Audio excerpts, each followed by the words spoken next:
Tänapäeval on Kunda roheline väikelinn. Linna uus keskus asub kooliesisel alal.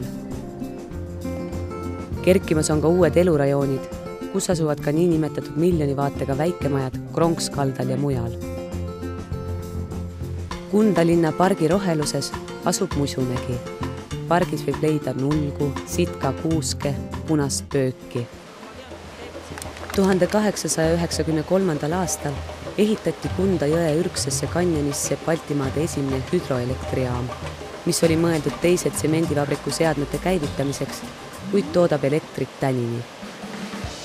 Linna pargis asub ka 1888. aastal ehitatud kunagine direktorite mõis, kus tänapäeval tuksub linna kultuurisüda. Kundas on ajalooliselt tugevad tööstustraditsioonid.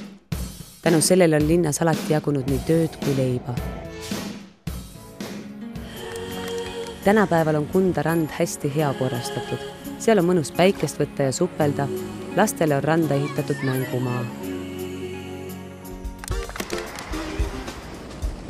Kunda sadama ajalugu ulatub aastasse 1805, mil keiser Aleksander I kirjutas alla loale sadama ehitamiseks Kundasse. Kunda jõe orus paiknevad esimesed tsemendivabriku varemed, kus 1870. aastal Kunda mõisa omanik keemik Viktor Lieven hakkasid tsementi tootma. Vana sadamatee ääres on aga tilluke hea akustikaga ja kitsa torniga kivikirik. Kunda rannas toimub sõbralaad, mille algus tähistab alati pidulik rongkäik linnast randa. Sõbrakaubandus soomlaste ja virulaste vahel on toimunud aastasadu. Kunda rand on üks sõbrakaubanduse ajalooline paik. Üksteisel käidi külas nii mandrilt saartele või ka vastupidi. Kõige pisematel Kunda linna elanikel on võimalik käia Kellukese lasteaias. Seal mängitakse ja õpitakse, käiakse õues ja müratakse ning süüakse tervislikult.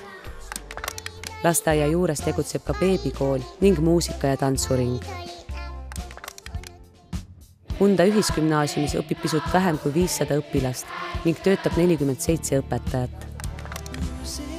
Huviharidust saab linnas omandada muusikakoolis, mis on Kundas olnud juba 45 aastat.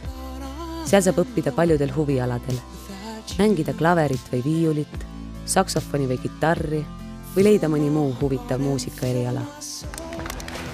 Linna sporditegevus ja kehalise kasvatuse tunnid ning treeningud nii suurtele kui ka väikestele toimuvad Kunda spordikompleksis. Spordikompleksi juures asub suur spordisaal, samuti aeroobikasaal ja staadion. Kunda linnavolikogu ja valitsus töötavad Kasemäel ühisgümnaasiumi ja spordihoonega ühes hoonete kompleksis.